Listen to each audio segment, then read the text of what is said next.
प्यारे सत्संग जी, प्यार से बोलिए सतगुरु सतनाम सत साहिब जी, सतगुरु सतनाम सत साहिब जी, सतगुरु सतनाम सत साहिब जी। बोल सतगुरुदेव महाराज की जय, सतगुरुदेव महाराज की जय, सतगुरुदेव महाराज की जय। आज के सत्संग के आनंद की जय, आज के सत्संग के आनंद की जय, आज के सत्संग के आनंद की जय। आज 29/8/2020 है और मैं आपके समक्ष सभी हंसों, परमहंस और निजदाम और निजदाम के सतपुरुष जी के चरणों में मेरा सादर प्रणाम है। मेरे प्रणाम को कबूल कीजिए। इस सर पर हाथ रखिए और ये आपके लिए माइक का काम करता रहे, यही मैं चाहता हूँ आपके द्वारा। तो ये कृपा आप मुझ पर बनाए रखें। तो आज का जो शीर्षक है वो है सुरती की धारा, सुरती की महिमा। सुरती की महिमा के ऊपर ही आज बोला जाएगा और आप श्रवण करें। उससे पहले मैंने अभी गीता अमृतसर का गुणगान गाते एंड में आपको बताया कि जब हम शरीर त्यजते हैं तो हम पूरा पता दे के जाते हैं। जो भी त्यजता है उसका पूरा पता आपको फौरन चल सकता है कि ये किस लोक में गए। सिर्फ बॉडी को देखना है और आपको पता चल सकता है कि हमारे जो बुजुर्ग हैं कहाँ गए हैं और कहाँ पहुँचे। इसलिए प्यारे सत्संग जी, मेरा आपको समझाना अति आवश्यक बन जाता है इन चीज़ों के विषय में। तो सबसे पहले आ जाता है गुदा स्थान, जहाँ से मल बाहर जाता है। उस द्वार से, गुदा द्वार से जीव निकासा, नरक योनि में पावे वासा। नरकों में जाती है आत्मा। कहने का मतलब है जीवन में कुछ नहीं किया, सिवाय बुरे कामों के कुछ न पाया और खाली जा रहा है, इसलिए नरकों में वासा होता है, जहाँ बड़ी भयानक सजाएं। यहाँ भी वो नरक ही भोगता है, कुछ सुख मिलता नहीं।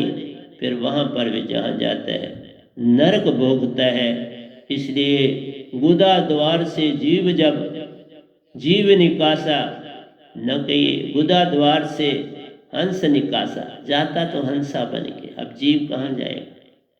और वहाँ उसको वो शरीर मिलता है आपके साथ। आपके जो पिछले 2 तनों में ही जाना पड़ता है। आप 2 तन में जाते हो और आत्मसंगी होते। 2 तन में तुमने वहां जाना है और उन तनों में दुख के स्वरूप क्या मिले। इसलिए जीते जी समझ लेना चाहिए कि मैंने संसार में आया हूं तो जाना है, और जाकर फिर लाखों साल जो हम नरक में बहुत उम्र,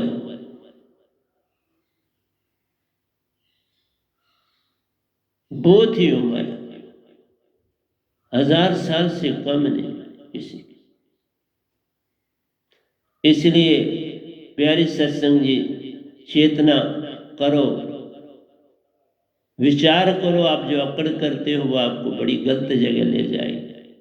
गुदा द्वार से जीव निकासा, क्योंकि मल शरीर तजने के समय मल बाहर आ जाता है और निशानी दे जाता है कि बाबा मैं चला गया हूँ। और गुदा द्वार से आत्मा बाहर निकलती है और उन 2 तनों को साथ, 4 तन जो घर में आपका बड़ा, उसके साथ जो बड़ा बेटा होगा कोई, उसके पास रह जाते हैं।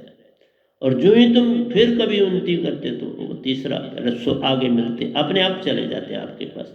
वही किस्म के आपके बैंक के पास, जिस तरह आपने पैसे डिपॉजिट कराए, आप जब चाहो निकाल लो, जब वो उल्टी करते हो तो निकाल लो, जब तीसरे तन में जाओगे अपने आप वो तन आपको मिल जाएगा। इसी तरह चौथे में आओगे महाप्रज्ञावस्था में, वो आपको मिल जाएगा। इसी तरह ज्ञानदेही में आओगे अपने आप आपके पास, विज्ञानदेही में आओगे अपने आप आपके पास पहुंच। तो ये आपके ऊपर है। जो 6 तन आपको मिले हैं बड़े शक्तिशाली हैं, तुम बड़ी उन्नति कर सकते हो तो तुम करते नहीं, बस यही अचंबा है। इसलिए गुदासन के बाद आती शीशन इंद्रिया से नाभि द्वार भी हम कहते हैं, शीशन भी बोलते हैं, नाभि भी। नाभि द्वार से जीव जब जाए जलचर योनि में वासा पर, पानी में मछली आदि जैसे आप बनते हो, मेंढक, मछली, जितने भी पानी के जानवर हैं वो हम बनते हैं। जब हम शीशन पेशाब निकल जाता है आदमी का और वो निशानी दे जाता है कि बाबा मैं जो हूँ नाभि द्वार से जा रहा हूँ संसार को छोड़ के, तो पता मिल जाता है किधर गया। तो नाभि द्वार से जीव जब जाए जलचर योनि में वासा पर, जल की दुनिया में उसका वासा हो जाता। इसलिए मनुष्य देह नहीं मिलता। मनुष्य से जाके मत ये सोचो मनुष्य में आओगे, नहीं सर, मनुष्य देह नहीं मिलते। उन योनियों में जाके फिर मनुष्य देह मिलती है, पहले सीधी नहीं मिलती। सीधी उनकी जो बेटाइमी डेथ होती है वो है, उनका कोई हिसाब अभी है नहीं, इसलिए उनको मनुष्य बेटाइमी डेथ जब भी हो जाए, कोई एक्सीडेंट होता है, जैसे एरोप्लेन का हो, ट्रेन का हो, कहीं गाड़ी ऊपर से, वो एक्सीडेंटल जो आपकी अचानक डेथ हो जाए, बॉडी खत्म हो जाए, टाइम तो उसका हुआ नहीं। अब गाड़ी के नीचे आ गए तो गाड़ी थोड़ा छोड़ेगी, वो तो बॉडी खत्म कर देगी, आपको बॉडी किसी काम की नहीं रहेगी। इसलिए सब पते आपको बताने आज जा रहा हूं। तीसरा है मुख द्वारा, हम सीधे नीचे से ऊपर चल रहे। अब मुख द्वार से जीव जब जाए अन्न खानी में प्रकटाए, ये जो ऊन वगैरह होते हैं, चावलों के कीड़े होते हैं, ये आदि जो है हम बनते हैं उस अन्न दाने में, उसको खाते हैं वहाँ, और लोग पकड़ के बाहर फेंक देते हैं। वही मनुष्य था, वही जीव था, अब कहाँ चला गया? ये तुम्हारी अकड़ बता रहा। ये ई जो लगा है ना, ईगो का ई, ये बड़ा खतरनाक ई है। ई अकेला रहे तो अच्छा है, जुड़ जाए जी के साथ और ओ के साथ तो बड़ा भयानक है। इसलिए कहा तुम कहाँ ये बातें सुनोगे, पर मैं सच बोलूं। मुख द्वार से जीव जब जाए अन्न खानी में प्रगटाए, तो ये आपको तीसरा स्थान बता दिया। उसके बाद है नेत्र द्वार से जीव निकासा, बड़ा ध्यान रखो। नेत्र द्वार से जीव जब जाए मक्खी मच्छर आदि तन को पाए। मक्खी मच्छर आदि बनता है, गंदी चीजों पर बैठता है, किसी का खून चूसता है। संसार में भी ऐसा ही करता है तो वहां पर भी खून ही चूसेगा। संसार में भी रह के उसने खून चूसा होगा तो वहां पर भी मच्छर बन के खून चूसे। जीवित तो रहना है ना, मच्छर बन के है तो आत्मा है उसमें। लेकिन तुम आत्मा को जो जीवन मनुष्य से मिलता है बड़ा कीमती मिलता है। इसमें दुख भी आते हैं, सुख भी आते हैं, उनकी चिंता नहीं करनी चाहिए, अंदर की भक्ति में जुट जाना चाहिए। सब काम फिर शुद्ध भी हो जाते हैं, हर काम में साइक भी बन जाता है। सतगुरु आपका साइक होता है, पल पल करे, अंदर हाथ सहारा दे, बाहर मारे चोट, साथ देता है पूर्ण, मत समझो साथ नहीं देता। श्रवण द्वार से प्राण जब जावे, अब नेत्र से जब गया तो मक्खी और मच्छर बना।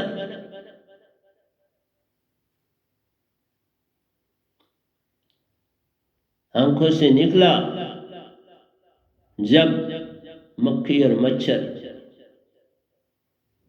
निकलने की देरी है आंखों से, तो बस प्राण, आंखें फट जाती हैं, पूरी पूरी आंखें ऐसे लगती, डरावनी आंखें बन जाती हैं उस मनुष्य की आंखें, क्योंकि आत्मा जब बाहर निकलती है तो बड़ी जोर एनर्जी डेवलप होती है, और उस एनर्जी के साथ वो बाहर निकली तो आंखें बाहर आ जाती हैं और लोग फिर उसके ऊपर आंखों पर पर्दा रख देते हैं।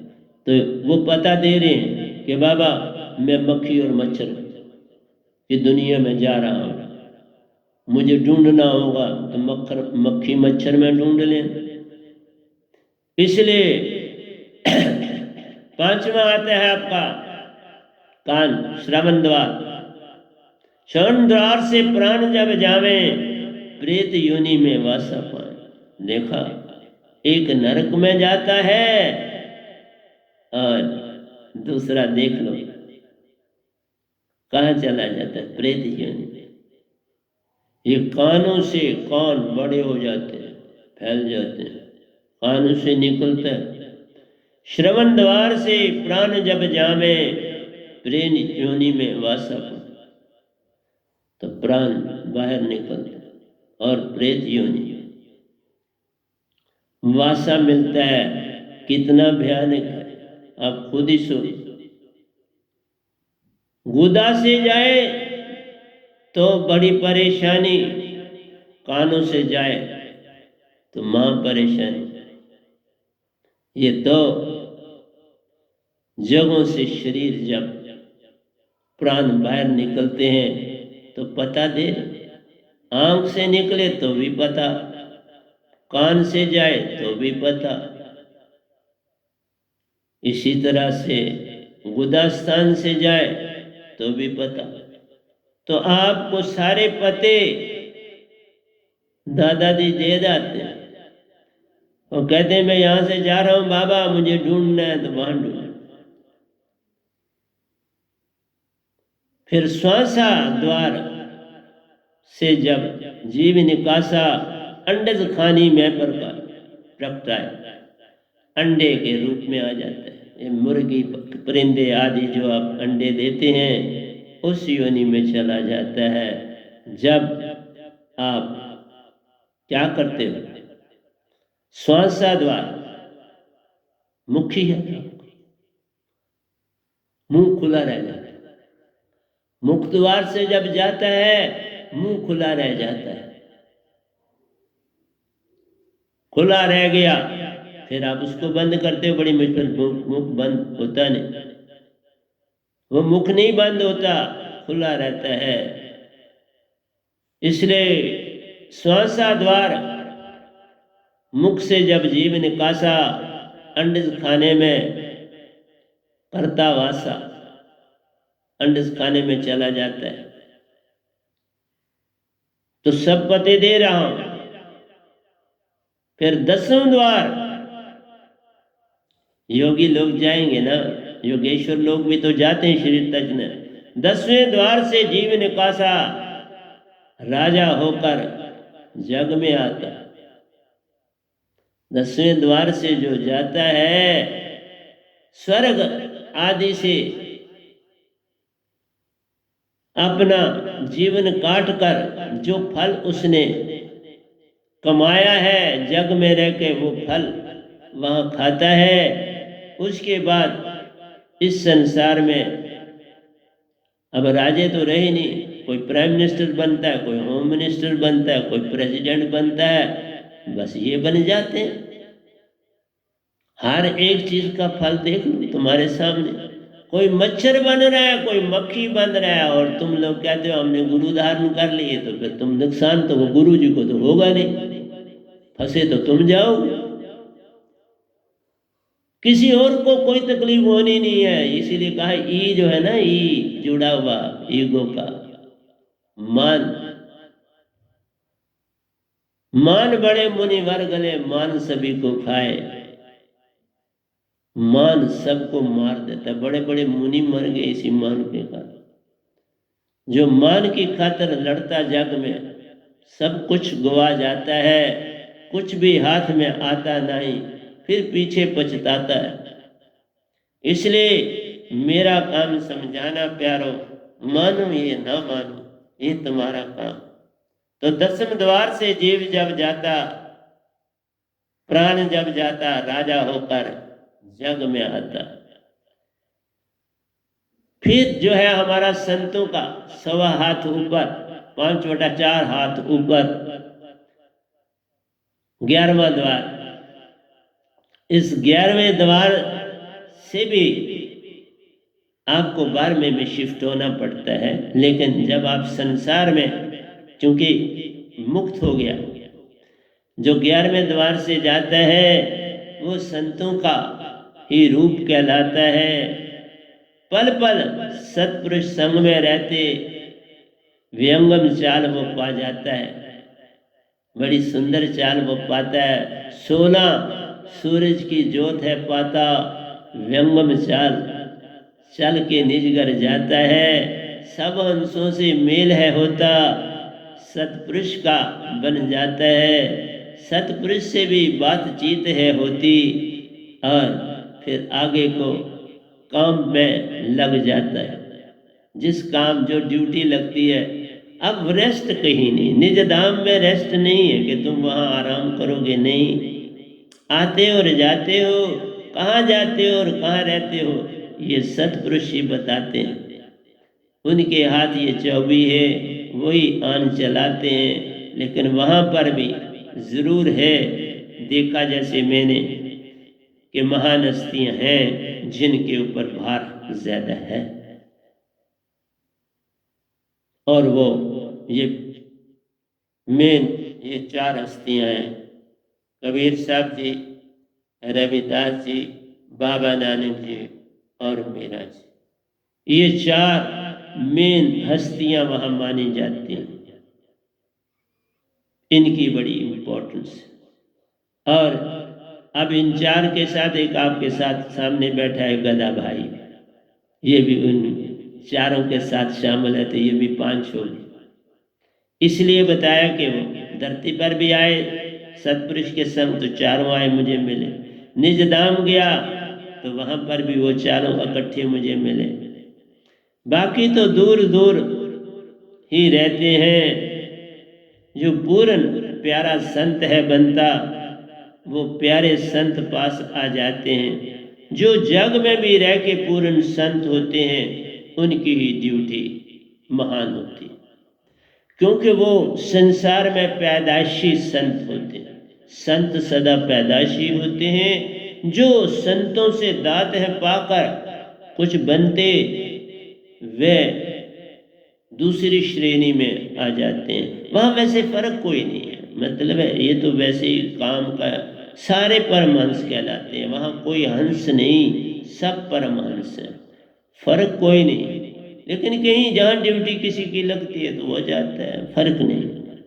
इवन जो भी साधक वहाँ जाएगा, वहाँ साधक और जो है उसका गुरु भी वहाँ होंगे, वहाँ एक लेवल है। ये नहीं कि वहाँ वो साधक पर नाम करेगा, नहीं सर, वहाँ बराबरी है, एक जैसा व्यवहार, एक जैसी चाल। तो 11वें द्वार से जीव निकासा में क्या होता है, वो निजगर अपने पावे वासा,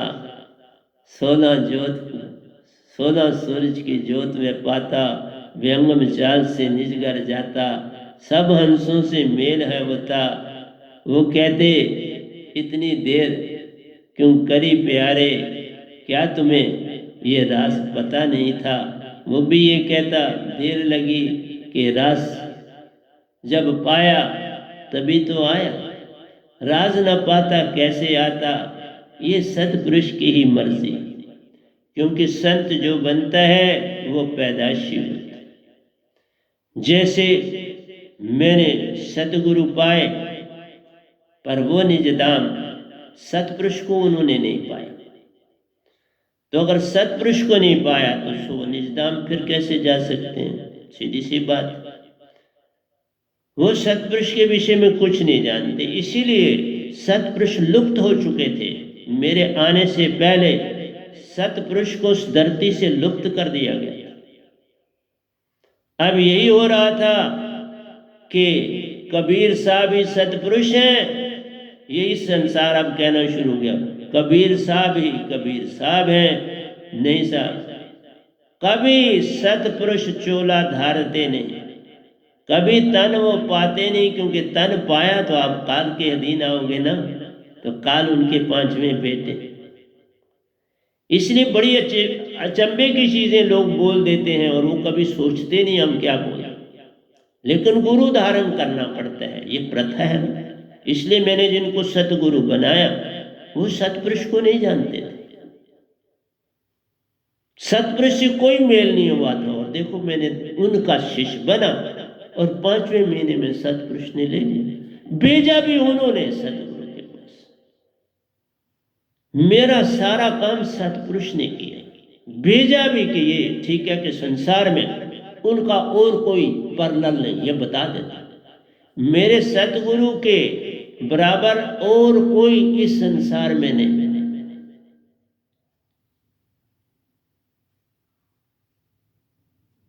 उनके बदौलत, क्योंकि उनके संग जोड़ा चाहे सतपुरुष ने चाहे निरंकार ने, पर वो मेरे सतगुरु तो पूर्ण है ना। इस ब्रह्मांड में उनका सानी इस गधे भाई के अलावा कोई और नहीं।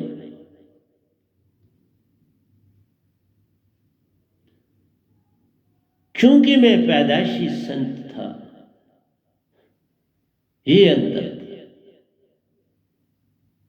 ये गुण बचपन में ढाले जाते हैं और वो गुण आगे बढ़ते चले जाते।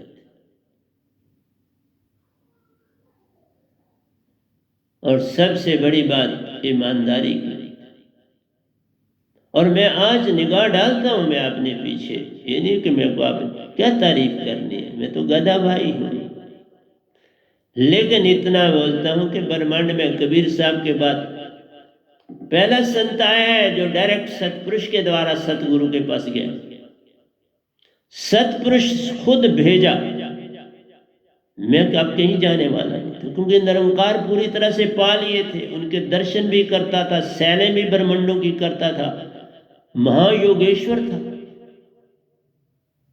लोक लोकांतरों की यात्रा करता था, उनके 5 रंग का सूरज भी देखता था, श्वेत रंग का सूरज भी देखता था, यात्राएं करके शास्त्र सार की यात्राएं करता था, तो वापस आता, गो लोगों में जाता था, भरपूर वन जाता था, शिवलोक में कोई लोक लोकांतर नहीं जिसके। फिर मैंने ही उनको बोला कि मुझे ये रोज सैरें भेज देते हो, ये मैंने नहीं करनी, सच बोल रहा हूं आपसे। फिर कम कर दे, कहने की देरी थी, फिर उन्होंने कम कर, मैं कहा रोज भेज देती हूँ, ध्यान में बैठता ही तो बस चल पड़ा शहरों के। पहले पपील चाल दी, फिर मीन चाल दी, फिर व्यंगम चाल। शास्त्र सार में जब आप जाओगे तो फिर व्यंगम चाल से ही जाना होता है, क्योंकि वो बहुत दूर है और उसका फैलाव भी बहुत बड़ा है, उसकी परिक्रमा करनी पड़ती है। गोल्डन येलो 4 दीवारी है बहुत बड़ी, और उसको क्रॉस जाने और आने में 1.5 घंटा लगता है, और जब व्यंगम चाल हो तो आधा घंटा लगता है। मीन चाल से 1.5 घंटा लगता है शास्त्र सार की यात्रा का, और व्यंगम चाल से आधा घंटा, क्योंकि मैं जाता था टाइम पर जाता था, उसके उसी टाइम के मुताबिक वापस आता था। इसलिए प्यारे सत्संग जी, आपको बता रहा हूं, सतलोक में वासा पाता है बोरी ना गर्भ में आना। जो हंसा निज घर को जाता, भोरी वह इस तन में न आता, फिर उसका जन्म मरण नहीं होता। वो दूसरी बॉडी में दाखिल हो सकता है, जन्म मरण नहीं। जैसे मैं इसी बॉडी में से जाके इसी बॉडी में किसी और में दाखिल हो सकता है। इस बॉडी की मुझे याददाश्त इसलिए है कि मेरे पास मूल सुरती आत्मा की है। मूल सुरती जो है सबसे बड़ी सीढ़ी है, वो पूरी याद रख। चित्त तो छोटी सी सीढ़ी है, मूल सुरती करोड़ों जन्मों का जब से कियामत शुरू हुई उसकी यादाश्त उसके बीच में है। मूल सुरती आत्मा की अंग, इसलिए कहा आत्मा 7 अंगों में, 7 सुरती का सगल पसारा, 7 सुरती बिन कुछ नाई न्यारा, सार सुरती का वेद प्यारा, जो जाने सो सतपुरुष का प्यारा। इसलिए जो इनका राज जानता है वो सतपुरुष। और ये 7 सुरती ही तुम्हारी बॉडी में सारे अंगों से गंदगी को बाहर निकालती है पवन के साथ में। इसके बिना ये काम नहीं, खाली पवन कैसे करेगा? सुरती ही उसको ले जाती है, अंदर की सारी सफाई करा उसको बाहर कर जाती है। जैसे आप झाड़ू लोगे साथ में, तो झाड़ू ने थोड़ा ही काम किया, आपने किया। कोई ये तो नहीं कहता है मेरे घर में झाड़ू ने काम ये किया, वो कहते हैं फलानी माई फलाने ने काम किया। वो झाड़ू पोछा जो लगाती है वो उसी को नाम दिया जाता है। इसलिए सुरती ही सब काम करती है बॉडी में। ये जो पवन है ये सफाई करती है। जैसे पानी चाहिए पोछे के लिए, तो बिना पानी के पोछा कैसे मारो? अब पोछा भी है, पानी भी है, और फेरने वाला भी है, और जगह भी है जहाँ फेरना है। इसलिए प्यारी सत्संग जी साधन चाहिए, बिन साधन बात बने नहीं। तब कहता हूँ पूर्ण मोक्ष हंसा पा जाता, 11वें द्वार का वेद व नाम शब्द में रहता। 11वें द्वार का जो राज है वो वैनाम शब्द, सार शब्द और सुरत शब्द में होता है। जो वो पाता है उसमें वो राज पड़ा होता है। जैसे आप मेडिसिन की गोली खाते, उस मेडिसिन की गोली में क्या आ गया? सारे उस बीमारी को मारने वाले सब ग्रेडियंट्स भर दिए गए, जो अब जाते हैं लिक्विड फॉर्म में बनते हैं, अंग अंग में जाते हैं और उनसे लड़ते हैं। उन बैक्टीरिया से ये रक्षा करने वाले लड़ते हैं और उनको मार देते हैं, और मार देने के बाद आपको ठीक कर देते हैं। यही है सार शब्द और सूरत शब्द। क्या है? इनके सामने मन और माया घुटने टेक देते, उनके भाव बनने बंद हो जाते, उनके भाव से तुम्हारे आत्मा काम नहीं करती। अगर वो भाव बनाए तो किसको हुक्म करें काम करने के लिए? अब माई चली गई तो अब पोछे कौन मारे? खुद मारे ना। इस कोरोना के पीरियड में हम लोग आज भी मार रहे हैं। इसलिए प्यारी सत्संग जी हर चीज का लिंक एक जैसा होता है। मेडिसिन जैसे आपको ठीक करती है और आपको स्वच्छ बना देती, इसी तरह से मेरा नाम मन माया से आपको उनको शांत कर देता है, चुप कर देता है। वो चुप बैठ जाता है। किसी नौकर को कहो भाई चुप बैठ, वो बैठ जाएगा ना, वो क्या करेगा? इसी तरह से जब आत्मा चेतन हो जाती है, इसको अपनी पहचान हो जाती है, तो फिर मन को देवा पीछा इधर बैठ, तेरा कोई लेन देन नहीं मेरे साथ। इसलिए प्यारो बिन वैनाम सतगुरु के वेद न पाता दात का, इस दात का वेद बिन वैनाम कोई पावे। पूर्ण ब्रह्मांड का संत यही, जिसने सतपुरुष को पाया वही पूर्ण होगा ना। बस अब सीधी सी बात। जिसने निजदाम को सतपुरुष के संग सब कुछ सैल करी, सब कुछ जाना, सब वेद पाए, बोलना कैसे है क्या उन्होंने तो सब, अब आज भी वही बोलते, मैं कहाँ बोलता। इसलिए पूर्ण जो भी संत होता है वो पैदाशी होता है, उसको बनाया नहीं जाता, बनाया नहीं जा सकता। तुम गुलाब के फूल को बना लो, कैसे बना? वो तो पौधा ही लगाना पड़ेगा तो वो बने। तुम्हारे से उगेगा नहीं कि तुम खाली इस तरह हवा में उगा के रख दो, ऐसा नहीं हुआ कभी। पौधा होगा तो गुलाब, पौधा होगा तो आम, पौधा होगा तो स्वामी घर में अनार होगा, पौधा होगा तो फल होगा, अनाज होगा। ये सब कुछ पौधा होने से ही होगा।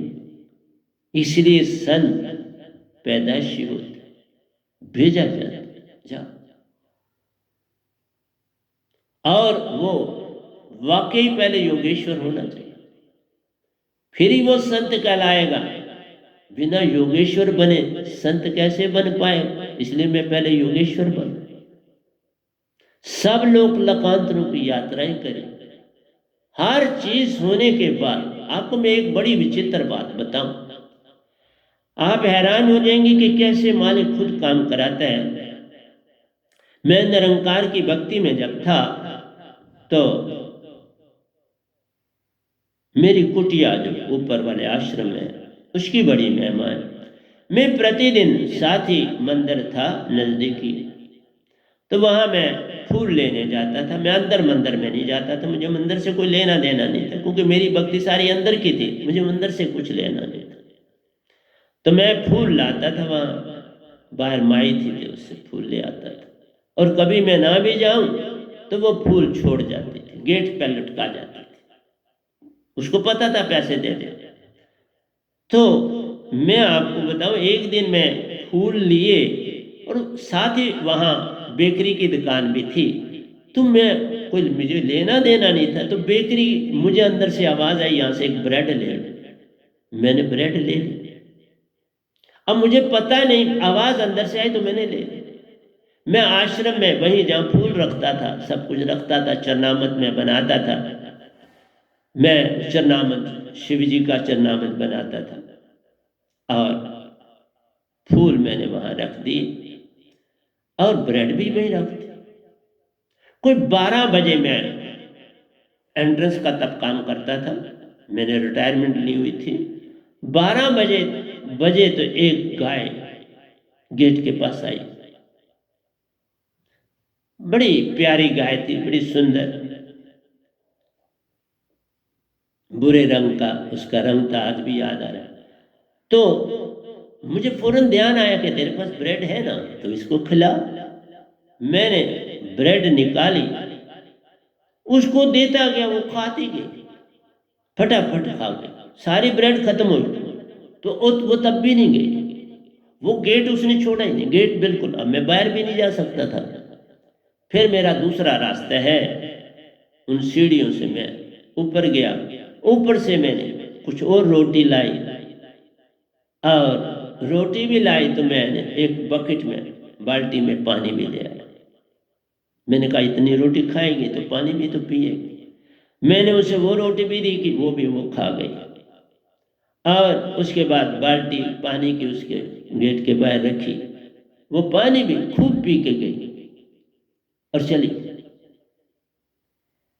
अब मुझे सीन याद आ गया, मैं आपको बताने, गोलोक में जब आप जाना हो, गोलोक में मैं जा रहा था, और गोलोक के अंदर मैं नहीं जा रहा था, मैं बकायदा पपील चाल से, मैं उन दिनों मुझे पपील चाल थी मेरे पास, उससे मैं गोलोक की सैर करता था, शिवलोक की मैं यात्रा करता था, बरपुर की यात्रा करता था। तो उस समय एट ए टाइम मैं एक लोक में ही जाता था। तो मैं अंदर नहीं, मैंने गांव को भी देखा गोलोक में अंदर जाते हुए, बाहर से वो अंदर जा रही थी और मुझे दिख रहा है सारा, बड़े झरने हैं, बहुत ज्यादा वहां प्लांटेशन बहुत ज्यादा है, और बहुत ही सुंदर पानी का बेशुमार झरनों का बड़ा वहां फैलाव गोलोक। तो गाय बहुत है, बेशुमार गाय, बड़ी अच्छी तगड़ी गाय, वो अंदर जा रही थी। मैं अंदर नहीं जा पाया, मैं आपको सीधी सी बात बोलता हूँ, मतलब जैसे अंदर जाना उस रीजन में, अंदर ऊपर से मैं देख रहा था, लेकिन उस रीजन को मैं क्रॉस नहीं कर पाया।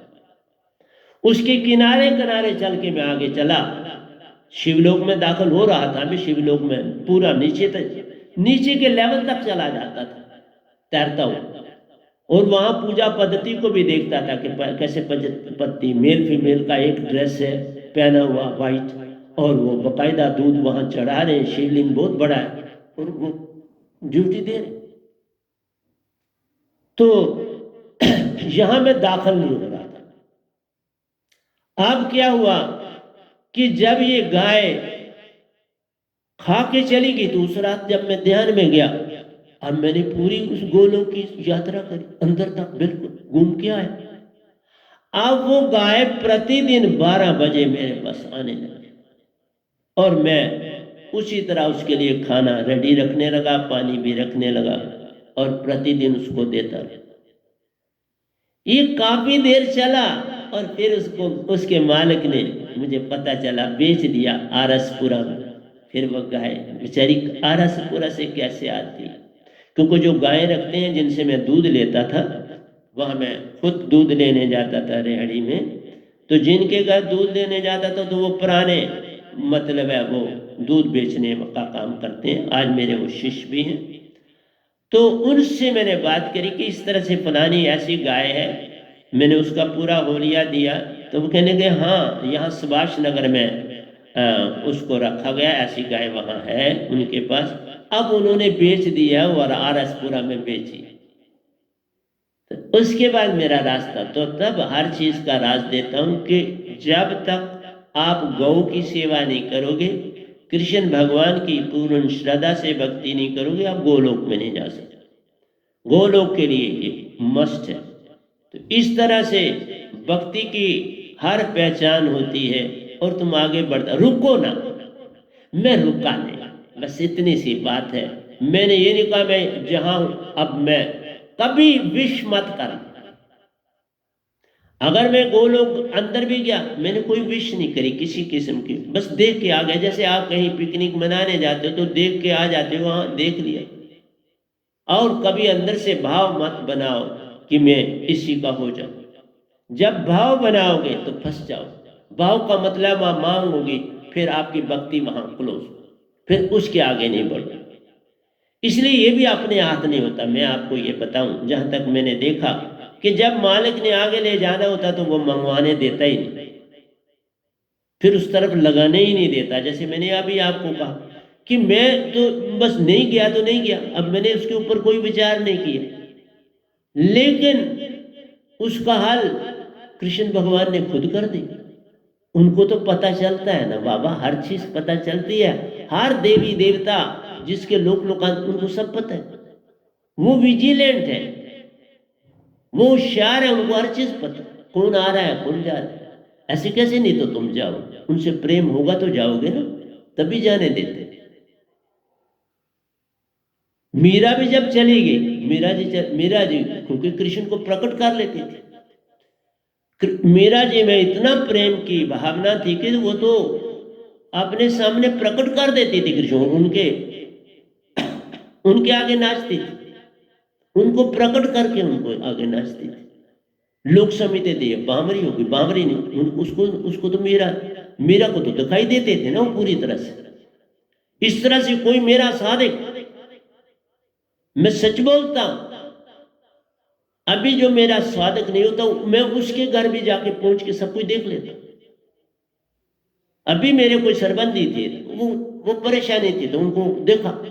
अब मैंने नगार डाली कि नहीं, उनके जो आगे भी संबंधी हैं, जो उनके आगे बच्चे, वो भी परेशान है। तो मैंने संदेशा दिया कि बाबा उनसे कांटेक्ट करो, उनको संदेशा दो कि उनका बड़ा ध्यान रखो, वो परेशान है। मैं कहीं भी अब पहुंच जाता हूं, कोई जगह ऐसी नहीं जहां मैं नहीं पहुंच सकता। जो निजधाम जा सकता, और कौन सी जगह बचेगी जहां मैं नहीं जा सकता। मेरी दृष्टि वहां फौरन पहुंच, और मैं दृष्टि में वहां पहुंच जाता।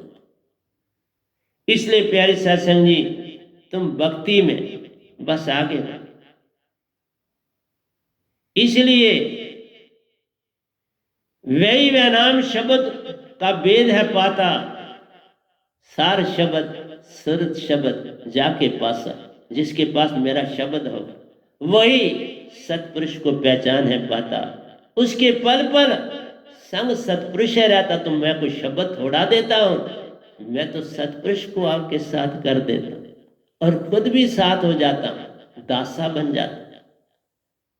अरे साहिब संतन के दासा और संतन साधक के दासा, कौन बड़ा? संत साधकों का दास होता है। इसीलिए तो मैं सारे काम करता रहा, दास के बिना कैसे काम करता। नहीं तो मैं किसी को कहता काम कर लो, गिलासों तक साफ करने, एक एक चीज को धोना, साफ करना, कपड़े से फिर साफ करना, गिलासों को रखना अभी भी पड़े बिल्कुल साफ करके रखता। मेरी प्यारी सत्संग जी, आप मुझे नहीं पहचान पाते और बड़ा कठिन होता, तो यहीं खत्म करता हूं, क्योंकि अब लाइट चली गई है आगे। तो क्या करूं, लाइट आती और जा रही है, आज ये थोड़ा सा परेशान कर रही है आपको और मुझको। कई बात तो कभी कम भी हो जाएगा सत्संग, लाइट जो है, क्योंकि इन्वर्टर अब पूरा काम नहीं पकड़ रहा। ये कर रहा था काफी समय से, लाइट जाती और आती है।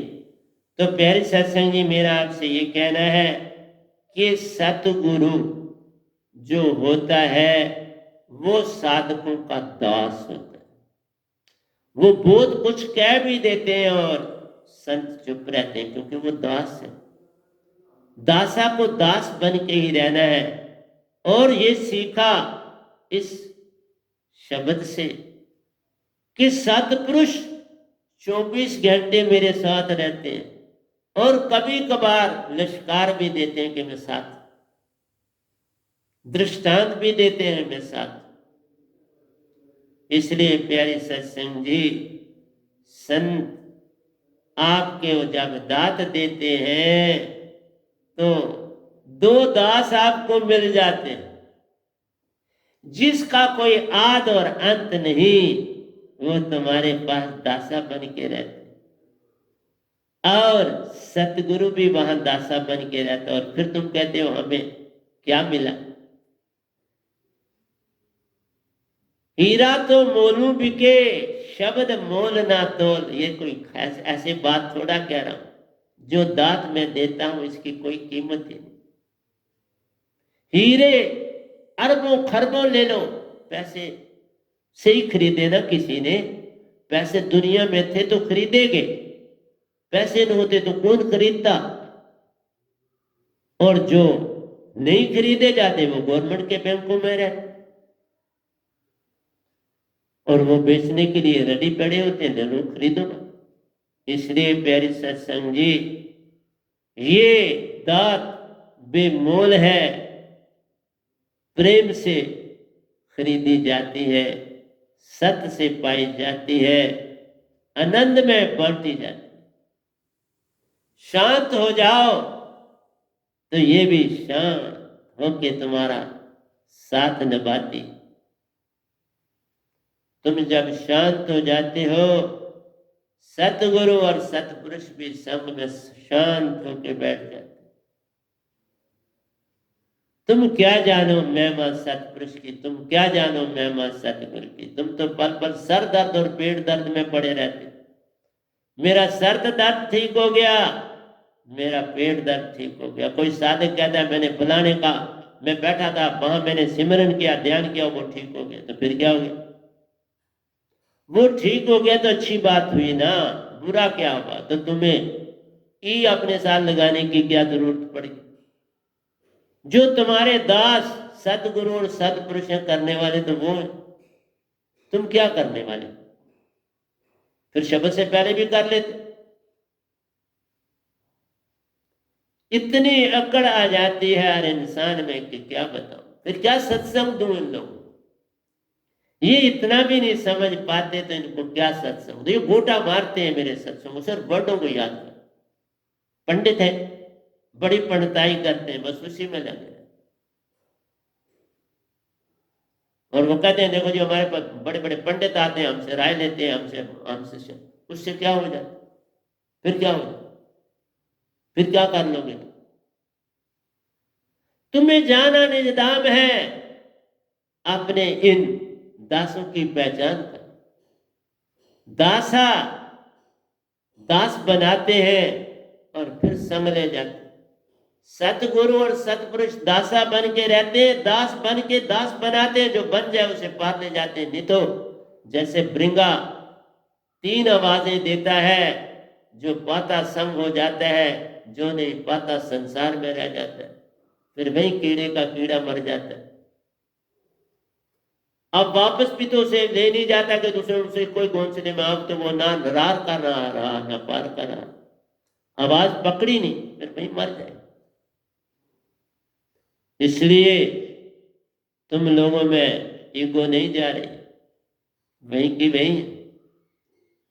इसलिए मैं तो जनरल मासी को, मेरा तो धर्म है सब सत्संग देना और समझाना। तुम्हें समझ ना आए तो मैं क्या कर सकता हूँ बाबा, मेरे हाथ में तो कुछ और है नहीं।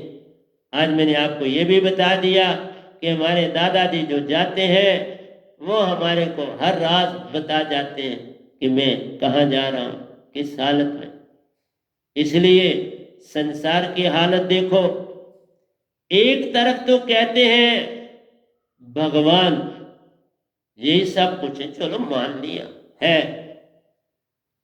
लेकिन आपको मैं अभी गीता भी बता रहा हूं, तो कृष्ण भगवान भी यही कह रहे हैं कि जो मेरा भगत है वो मुझको मन से याद करता है तो मैं भागा भागा जाता हूं। मन से कहा, श्रुति से नहीं।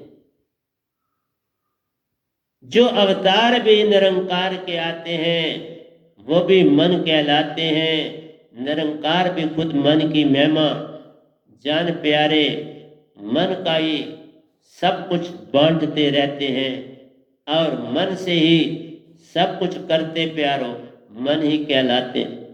तुम मन नहीं, तुम आत्मा हो। इसलिए आत्म में आने की चेष्टा करो। मन को बगाया जा नहीं सकता बिन सार नाम की दात।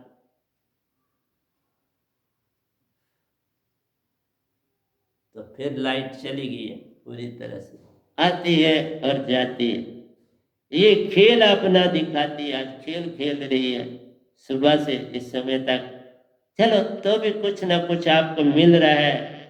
तो मेरा आपसे ये कहना है कि कृष्ण भगवान भी निरंकार रूप थे, राम जी भी निरंकार रूप थे, और जो भी आए इस संसार में किसी भी धर्म में, निरंकार ने भेजे, निरंकार के हैं। तो मन की सारी भक्ति चल रही है संसार में, और क्या चल। संत कोई एक आता है, कितनों को जगा पाएगा। पहले तो उनका भरम ही नहीं जाता है, उनको बड़े अमतान एक संत को देने पड़ते, तो भी कोई मानने के लिए तैयार नहीं होता। इसलिए गुरुआ के पास भीड़ लगी है, हम तो खाली रहते हैं, इसी में हम खुश प्यारे, इसी में हम जाते और आते रहते हैं। तुम जागो ना जागो, हम काम अपना करते जाते हैं। हमारा काम आवाज लगाना, जो आए उसे पास बिठाना, दांत देकर हाथ जोड़कर उसे घर पहुंचाना।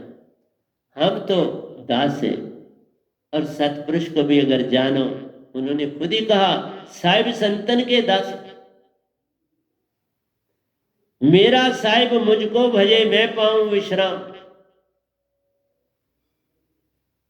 देखा, वो कहते हैं कि मेरा सतपुरुष ही मेरा ध्यान करता है, मेरा भजन करता है, मैं तो आराम से आराम करता हूं। इसलिए कैसे दौड़ते हैं ये शब्द दे के, जिस जिसको देता हूं वहां वो दौड़ रहे हैं, और कौन दौड़। ये गोली जब तुम मेडिसिन की लेते हो तो वो गोली में वो जो आपके पास ग्रेडियंट उसमें है, उस बीमारी को ठीक करने वाले वो दौड़ रहे हैं ना तुम्हारी बॉडी की तरफ। तुमने गोली लाई, उसका कवर उतारा, मुंह में डाला, पानी साथ लिया, वो भगोई गई और बॉडी में लड़ने के लिए तैयार हो गई। सारे शब्द भी और क्या कर रहा है, तुम्हारी बॉडी में जाकर मन से लड़ रहा है, और मन सतपुरुष के आगे क्या करेगा, चुप हो जाता है ना। श्रद्धा पूर्वक चुप हो जाता है। सतपुरुष के आगे क्या लड़ेगा, मान ली बेचारा चुप हो जाता। ये दात इतनी प्यारी है जिसका कोई हिसाब नहीं, इसका कोई आर और पार नहीं। जो पाता है पार हो जाता है, जो नहीं। ये देखो मैं अभी बता रहा हूं आपको, गीता में बता देता हूं, आपको घबराओ।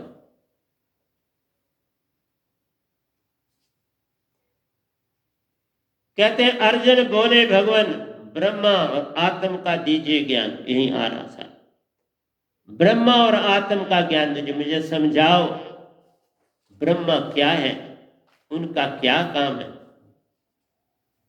और मैं उनको कैसे जानूं, और आत्मा की जानकारी। देखो दोनों चीजों को क्या आता उत्तर आई। भौतिक जगत और देवता, मन का दीजिए ज्ञान। ये भौतिक जगत जो ये माया है इसका भी मुझे समझाओ, मन का दीजिए ज्ञान और मन का भी। देखो चारों बातें उसने बड़ी सुंदरता। अर्जुन ने चारों बातें बड़ी सुंदर। अर्जुन बोले भगवान ब्रह्मा निरंकार भगवान की मुझे जानकारी दो, इस भौतिक जगत की मुझे जानकारी दो, मन की जानकारी दो और आत्मा की भी जानकारी दो, जगत की भी दो, ब्रह्मा की भी दो। क्योंकि मन भगवान और ब्रह्म एक ही है, लेकिन उसको तो नहीं बेचारे को पता। तो उसने एक तरफ और दूसरी तरफ आत्मा भी कही, दोनों का भेद बताओ। तो आइए चलते। ये तन विष की बेलड़ी, आत्म की कैद महान। ये मैं कह रहा हूं, ये तन विष की बेलड़ी है जिसके लिए तुम बोल रहे हैं ना, ये स्वाय गंदगी के, जहर के, और कुछ नहीं। इसमें जहर ही जहर। आत्म की कैद महान, आत्म कैद में पड़ी है। इंद्रियों के वश जीव पड़ा। इंद्रियों के वश जब हम जीव कहते हैं तो वो भी हंस पड़ा, जीव नहीं है, हंसा पड़ा। मैं इसको वही हंस कहूंगा। इंद्रियों के वश हंसा पड़ा, छूटन का कठिन तू जान, छूटना कठिन तू जान।